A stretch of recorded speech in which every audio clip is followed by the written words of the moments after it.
What's up, guys? We are back with season 2 of our podcast. So excited. Took a little break in the summer, and now we are back again to chat about a bunch of stuff. Yeah, post-worst summer of my life. we'll go into that at a different time if you guys want to hear about it, but they don't.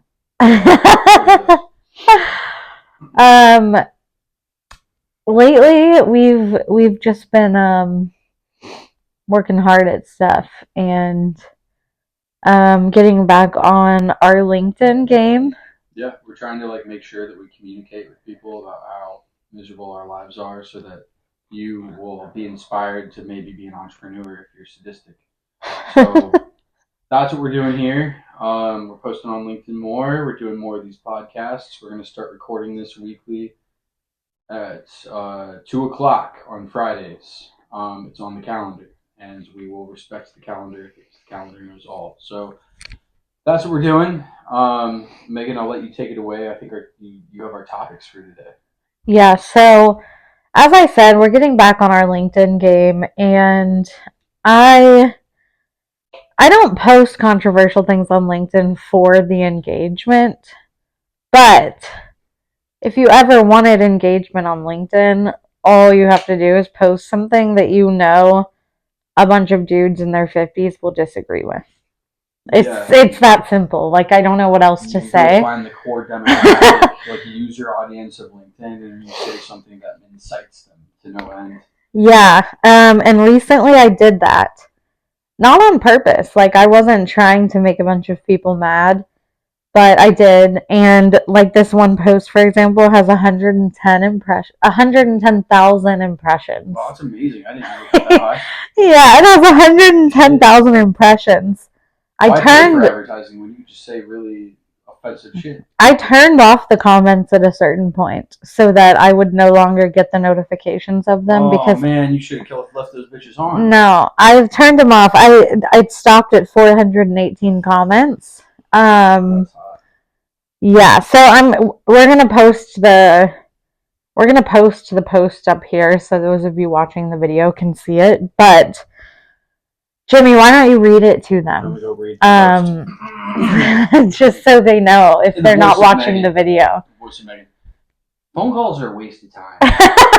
Say what you want, but very rarely experienced a phone call that couldn't be done over email. If you're trying to sell me something, send me the details via email so I can review them when it's top of mind. If we're negotiating something, I need everything in writing. Most phone calls beyond a sales pitch have proven to be a waste of time, says Megan.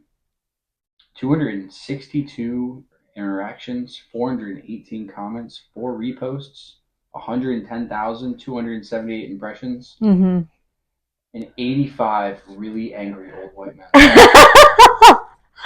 So I posted that. I definitely knew that it would get a lot of reactions. Don't get me wrong, but I posted it because I actually believe it. And at the exact moment I posted it, Jimmy was on a phone call. It was not a phone call that was a waste of time. It was a good phone call, a good phone call that, will result in a working relationship and all that. But it was on his calendar for 30 minutes, and he was an hour and 40 minutes in. Well, it felt like 140 hours. No, you were an hour and 40 minutes in, and I was like, whoa. That's kind of wild to think about. How much time is actually spent on phone calls, not talking about the work that you guys are going to do together or necessary details, but small talk and no terms, all that stuff. It's funny to hear that kind of stuff from you, because I will come at you now because I'm obsessed. Megan knows this, but I'm obsessed with saving time. Yeah. I'm obsessed with not driving places or not doing things that interrupt other people can do. And it's I'm wasting the precious 24 hours that I've given. And you're an offender of that in other places. I know. I'm not a saver of time. You're right. As Megan is saying, I actually admitted to this directly afterwards. I was like, they're an epic waste of time. like genuinely epic waste of time, especially small talk. Like if you're talking about like the things that you could just not engage in, like that might be top of the list. The other one, and like this is us shooting ourselves in the foot because we run a networking group, but like a networking group is an epic waste of time. What else is an epic waste of time? Zooms, Google Meets, video calls, yes. You want to buy me coffee, you want to buy me lunch, you want to buy me shoes because you're P. Diddy. I don't know. But it's all a waste of time because if you're, like being conscious about the things you have to do, like right now, we've been setting up a manufacturing company over the summer. And the sheer volume of work related just to like the compliance issues or like regulations is insane. And technically, if you were being productive, you'd be spending all of your time doing like the grinds, like the grinding work, right? Mm-hmm. Or like marketing, you'd be like spending all of your time making more content, more posts, more copy, like more thoughts. You'd be like just brain draining, like the Alex Hormozy thing. Like I'm gonna do it with a stopwatch on my like desk or something like that.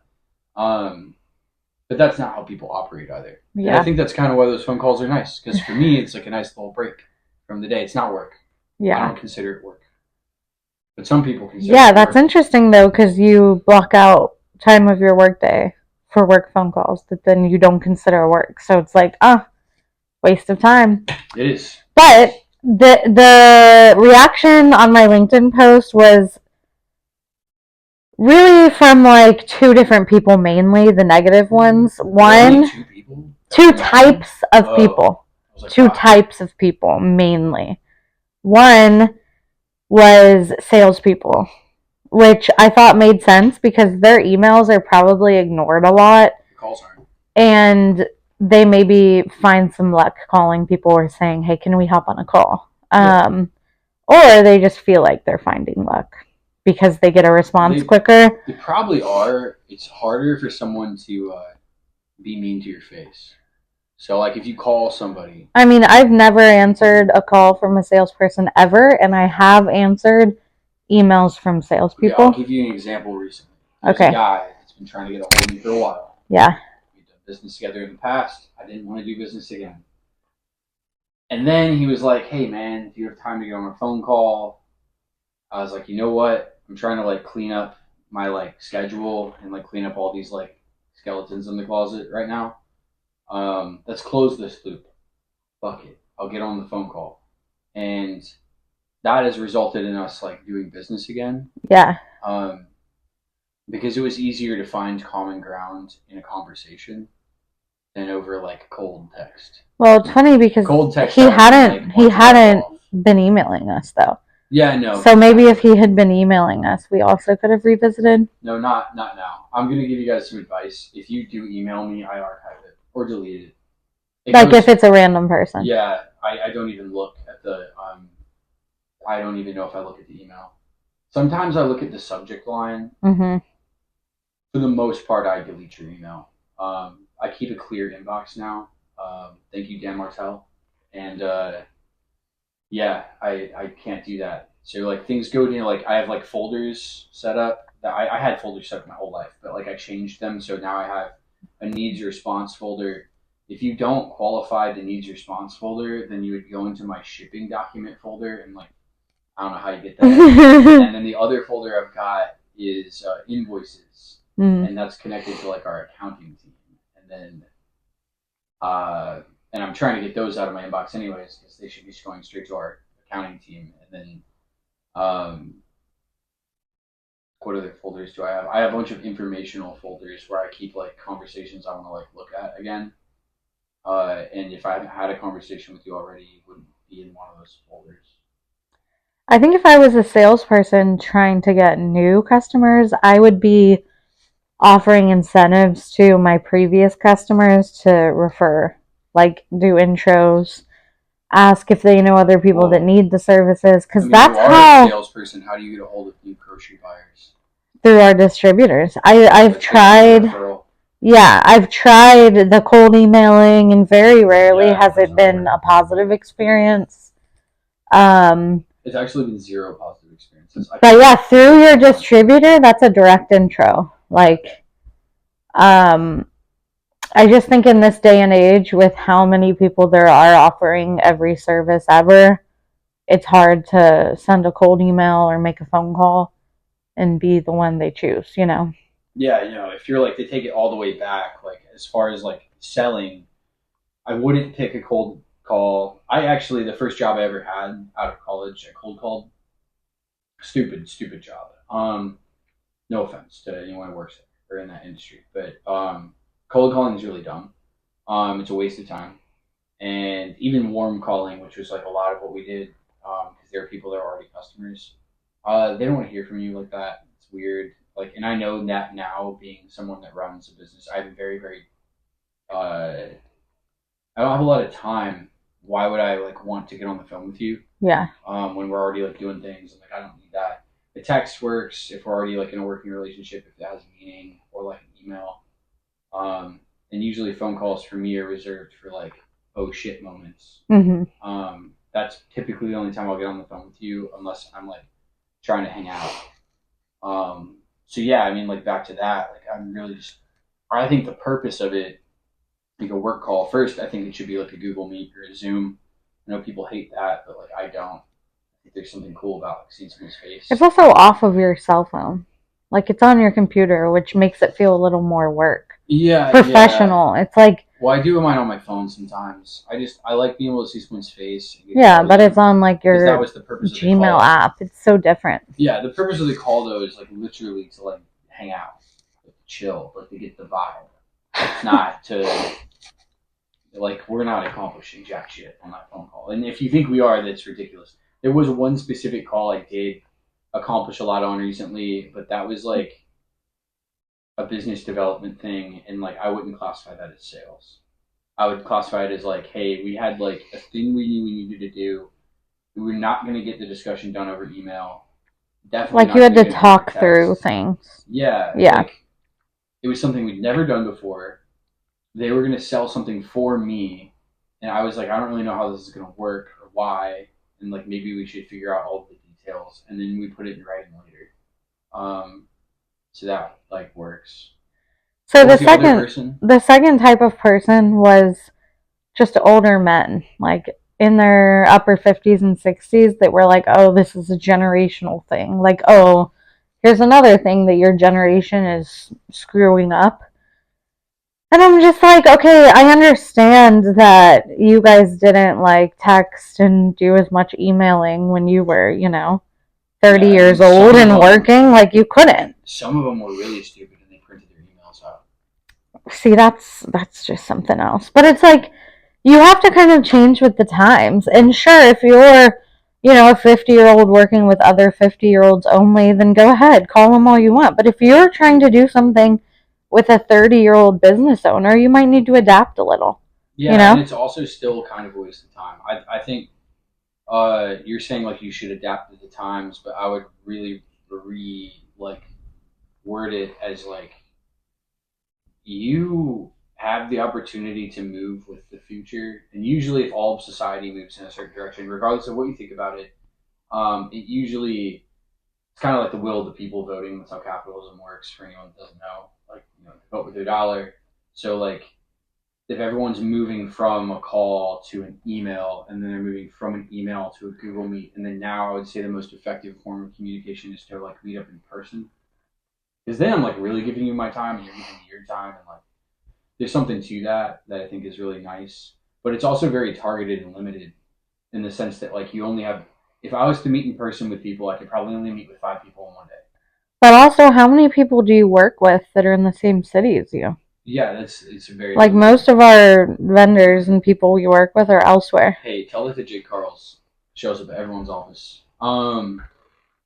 But yeah, I mean, I get what you're saying. You would have to like get on a plane or whatever. But if it's that important, that's kind of what I'm saying. Yeah. If you were like keep yourself from focusing on stupid conversations, you would say I only do it in person because the value attached to it takes you to a place where like you literally can't mess up. And if you do mess up, you're gonna feel the pain real quick because you'll have lost like 2 hours of your day wasting time on somebody. Yeah. Or an entire plane ticket. So then you pick your battles or like your meetings a lot more. I mean, most of my work is done over email, and there's like a couple things I do over call. Like our bank just called me because they have to confirm wires. Yeah. It's like, okay, that's a necessary phone call. For sure. But well, on the flip side of that, Megan, like, don't you think that email is like lower, like based on what I just said, email is the most efficient and also, unfortunately, the most cheap method of communication, which is why there's so many cold emails and so much. Takes you 1 minute of time. And they mean less. They just don't mean as much as a phone call, because if you actually not cold emails, no, but an email chain with people that you have a working relationship with documents and terms, those are way more meaningful than any phone call. But right before this, Jimmy said we should call someone to confirm that he's like talking about the correct item, and I was like, do you really not want that in writing? Like, you don't want him to give you an item number or a description of the item so that if they screw it up, you have that email to reference? Because guess what you can't reference, guys? Guess what you can't reference? Phone calls. Which is why if you're doing criminal activity, you do phone calls, not emails. You got 2 phones. But if you're trying to do business stuff, like I'm sorry. You got to email it. Yeah. That was the point of my post. The only other people who were like upset took it to a personal level, which I don't understand doing with the LinkedIn post. Like, it was very obvious it was about like professional stuff, but they would be like, oh, but I love calling my sister and catching up. And it's like, we're not talking about your sister. We're talking about working relationships. Of course, I'm not emailing my brother's stuff. Like, that's not what I'm talking about. Have you ever emailed your brother? Yeah, like confirmation of stuff really, that we're doing, airline flights, that kind of thing. Yeah, I can't really think of times. He sends me our fantasy football invites on email. But yeah, that's not what I'm referring to. So anyway. So some people are stupid. Phone calls are a waste of time. Yeah, I'm sticking to it. Yeah, I agree. I'd love to hear your comments if you guys disagree. But for the most part, careful. Calls and meetings are absolutely the comments might add up quickly for you. I want them to add up. I would like you to send my videos to the moon. I did make another post after that, by the way. Next post. And the answer to your question is no. We have not gotten an email back. This is why phone calls are so important. But didn't you try to call him? No, I didn't. And if you do call someone's cell phone, guess what they usually do if they have your number? They pick that shit up, they talk, they say yes, no, maybe so, set it back down, and we're good.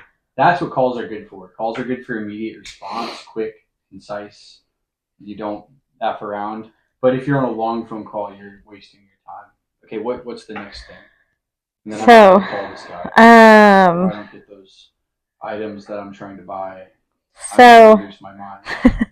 My next post, which I made probably like a week after the other controversial one, was the first sentence, and I thought about only posting that first sentence, but of course I clarified because I knew people would be offended.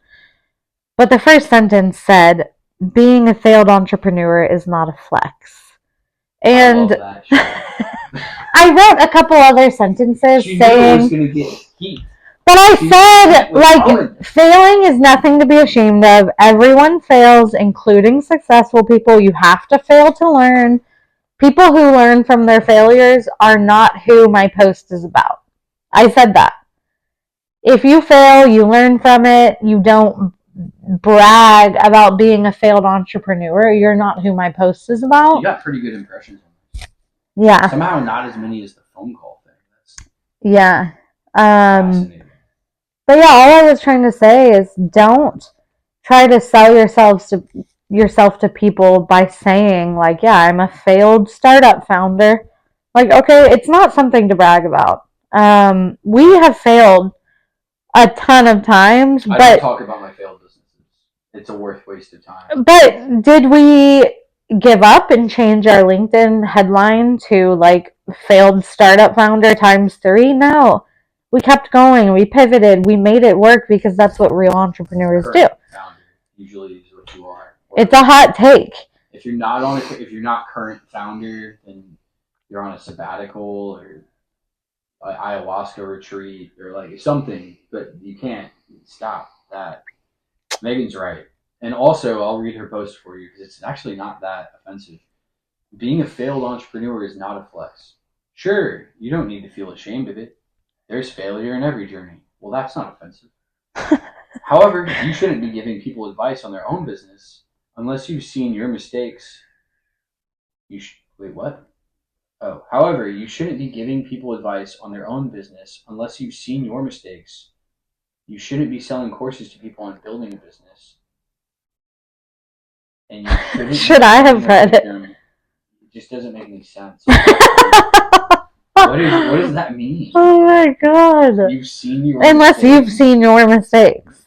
But they have seen their mistakes. Like you see the mistakes you made. Oh yeah. Not like. Yeah, you want to see them, but you also shouldn't be playing a victim. I hate. Yeah, the last one is you shouldn't be playing a victim. Look, I'm not gonna read the rest of it because it's confusing. Are you kidding here's me? What I'm gonna say. You have two options in life. You can either fail and then just kind of move on, or you can fail and you can sit in it. Or, said differently, you can either like have something bad happen to you, be a victim, or you can have something bad happen to you and just move the fuck on. This summer was miserable for me, and in fact, other times in my life have been miserable. 3 years ago, my house burned down. It was sad. It was really, really sad. But I just moved on. Like, I make jokes about it. I don't really care. Like, sure, it was bad, but like, it doesn't matter. And unless you adopt that mentality about things in your life, then you just sit in them and you don't make any changes, and then you end up sad and average. Well, maybe that's why those people turn their failures into a flex and try to brag about it. Maybe they're like, oh, I should make this really positive. They're sitting in it. They're continuing to sit in the failure. Like, you're not yeah, you are right. You should move on. You learn, you accept the fact you failed, you say, okay, maybe you could do this differently, like whatever this is, and you move on to the next thing. If you're like totally done with something and you've called it like, okay, like we're calling it like code black or whatever it is, where the heartbreak goes away, like then you would just say, hey, I guess we're done, but like we're still going to take all the stuff we've learned and we're going to move on to something completely right. But yeah, you could say like, hey, I'm going to help you because, you know, I've failed before and I can help, but I just don't see the power in that. It's kind of silly. If you've learned something really valuable, then sure, like pass that off. Yeah, sharing's cool. Yeah. But I would say that there's a lot of that on LinkedIn. It's frustrating. I get really, really frustrated with the people who turn it into a thing. I could have turned it into a thing. Yeah. I don't care. Like, when every single post you make is, I closed my business down. Yeah, and there's a lot of that. And you write paragraphs about all the sad stuff around it. It's like... And there's a lot of people... I don't know what you're trying to get out of it. I lost my job, and they turned losing their job into their personality. Whereas, like, I have a friend that lost his job a couple of years ago. He didn't turn it into his personality. No. He just kind of moved on. He moved on, tried to get new jobs, tried to find a new place. Like, those are things that you do. But if you're dwelling on something, like failing, I just don't see the positivity in that. And I don't see how that's helping other people. Probably not. It's mostly just kind of like... it's kind of like when you get together with a bunch of other people that are going through the same thing as you, like a support group. And you guys don't really like talk about how you can make your lives better. Instead, you just talk about how you all are in like a really like tough place or whatever, and that's kind of what you sit and dwell on. Yeah, that's not good. It's kind of like fear porn in the sense. Like, we're in election season, so it's like very like common now where like people get latched on to like a topic or a thing or something that involves them, and they cannot get their mind off of it. And rather than propose solutions, they just kind of dwell on that. Yeah, because that's what potential thing. They like to like highlight the issue, and then maybe a solution, but usually just the issue because the issue gets votes. Yeah. So yeah, I agree. That's kind of messed up. I can't believe that was. It wasn't as controversial, but it looks like people weren't that offended. Yeah, I wouldn't say defended, more as like defensive. Offensive. Yeah. Well, it's also because people feel like you're calling them out. You could have started the post with, "I failed too." I mean, I said there's failure in every journey, and also that this isn't about people who learn from their failures. True. So it's like, I'm sorry, if you're one of those people not learning from your failures, here's my advice. Learn. Yeah. Learn. You should learn. So yeah, controversial on LinkedIn. You haven't It's had fun. any other controversial posts lately? No, I've refrained. What Did about you? Have you? any controversial ones in the past? When I made it on that Reddit thread. Oh yeah, Megan got on a Reddit thread one time. Yeah, because I said sometimes it's necessary to lay people off. Yeah, that was around Salesforce layoffs, right? I don't know if it was that or when Elon Musk bought Twitter and laid off like all the people, and people were so mad at him. But I was like, yeah, with those companies, it's like, sure, they're big companies, but I don't know how anyone expects a company to succeed if they're like wasting money, if they're treading water. Like, it's not sustainable. Sometimes you have to lay people off. There's not a good thing about it. It's not a good thing at all. No, well, but it sometimes is necessary. And when I made that post, people were upset. And I made it on a Reddit thread called LinkedIn Lunatics. Check out that Reddit thread if you haven't. Like, you might be on it because a lot of very normal posts make it on there. Yeah, it's hilarious. Yeah. Reddit's a wild place. You can go there and feel bad about yourself. It's pretty funny. Yeah, I mean, along the lines of that, like, that's just coming. A lot of this stuff is just coming. It's on the way. So, like, people should probably get ready for it. Like, most of your life will probably be filled with failure and bad stuff. And AI is going to take a lot of people's jobs, so there'll probably be a lot more layoffs. I mean, Google and Facebook and a lot of the other companies you're referring to, Twitter or X or whatever the hell it is now, Microsoft, Apple, a lot of those companies have actually been growing revenue and profit without hiring anybody. In fact, they've been laying people off, which means revenue per head count's going up, which is awesome. But that's also probably what will happen over the next like 5 years with AI. So then people will lose their jobs regardless, and then they'll have to figure it out. So failure is coming for basically everybody. Get ready. It's gonna be fun. Any other topics you want to cover today? No. Before we sign off, do you want to name like a content recommendation of the week, or like a winner of the week, or just a highlight?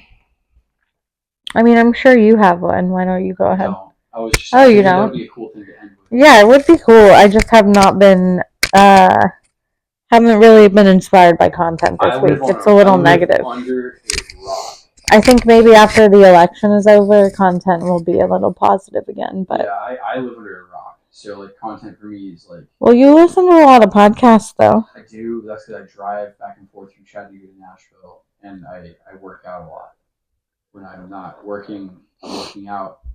When I'm not doing that, I'm with my kids. So the content and paying attention factor is almost zero. Well, maybe next week. Maybe next week I'll give someone something. Like my favorite piece of content from this last week. And it's hard. Oh, if people haven't seen like yeah, I'm blanking. Haven't seen what? Oh yeah, that 6ix9ine and P Diddy and all these other criminals like Sam Bankman-Fried are all in the same jail in Brooklyn right now. Yeah, that is pretty fascinating. And that it's like this weird piece of information that I saw in a meme that it actually just kind of made me laugh. Yeah, I want to like sit in on their lunches. Yeah, like, what if they could eat lunch together? Yeah, it's like Arkham Asylum except in real life. I cannot even imagine. You know, like you got the Diddler, 6ix9ine looks like the Joker. There were going to be other Batman characters in that jail, and that's something to make you happy. You're like, wow, like fantasy does exist in real life in Brooklyn. Yep. Somewhere in Brooklyn, there's P Diddy's in a cell with a lot of baby oil. Awesome. All right. Well, we're gonna sign off, guys. This is gonna release election week, so everybody stay positive and happy. episode. No, we won't be doing I that. am. Even if Megan's just here, like, crying or something. Yeah, I'll be curled up on the couch because I do care. Before we sign off, I want to let everyone know, because this is a business podcast, we're going to try to make it like a comedic business podcast, and I think that's good, and I think it's good to, like, make light of a lot of the things that we, like, deal with on a daily basis. But what's really, really important to remember about the election is if you are an entrepreneur or a founder or a CEO or a salesperson, or you work at a company, or you have a job at all, that won't change at all. And because that won't change, you should stop giving a shit. Because giving a shit is stupid. Instead, you should say, I'm going to be rich regardless. Fuck you guys. I'm out. That's the end of my podcast. If you care about other things besides money, then you should care. You should vote. But if you think it's... And you should pay attention. Sure. But I'm saying, if you think it's going to affect your ability to make an income, yeah, you're a bitch. That's not... So that is what you should think. That's not what you should be thinking about when you're thinking about the election. Yeah, don't be a bitch. Or do, because it's a free country and you can be however you want. You shouldn't. You shouldn't be afraid of either candidate. They're not going to take away your ability to make money or survive or eat or feed your family. You're probably going to, like, wake up and feel the same, actually, which is kind of nice. Some of us won't. Some of us will. Wake up and feel the same. We know which ones we will, Jimmy thinks. Okay, well, we're going to sign off on that, guys. We'll catch you next week. Yep. And if you don't know who to vote for, write in my dog. You have a dog for president. Yeah, it might be better than... I mean, it would be better than some of the people. Than a guy that doesn't use email. Just going to throw it out there. It's a guy that doesn't use email. You tell me which one that is, and then you know who Megan's voting for. Because she likes email. Trump doesn't use email? No, he writes pieces. He writes notes. They take pictures of them and put them in emails because he don't want a paper trail because he's a gangster. He's committing crime. Yeah. Well, that we can agree on. Okay, we're going to sign off now. We've gone too far. Thanks, guys.